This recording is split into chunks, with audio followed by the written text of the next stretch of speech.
դու սիրահարվում ես, սիրում ես, դրանք տարբեր էտապներ են։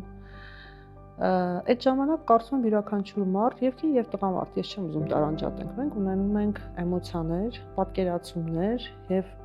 այդ պահերին երբեք չես մտածում, որ դուք կարող եք իրար հետ չլինեք։ Կյանքը տարբեր է եւ ես մեզպիսի արտահայտություն ունեմ, բոլորը միշտ հարցնում են, այդ ինչպես է լինում, ասում եմ պետք է սիրելով ամուսնանալ, սիրելով բաց թողնես։ Ամուսնալուծությունը չի լինում մեկ օրվա ընթացքում։ Սա ինչ-որ ընթացք է եւ այդ ընթացքի մեջ երբ որ դու տեսնում ես, որ դու արդեն ունես մաշվածություն, էմոցիոնալ մաշվածություն, շատ ավելի կարեւոր է հասկանալ երկու կողմը, ծնողները պիտի հասկանան, որ երեխայի համար շատ ավելի կարեւոր է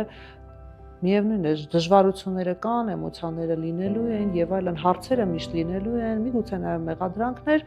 բայց այստեղ է, որ գալիս է հասուն մարդու գիտակցությունը, որ երեխան պիտի ավելի առողջ եւ սիրո մթնոլորտում մեծանա։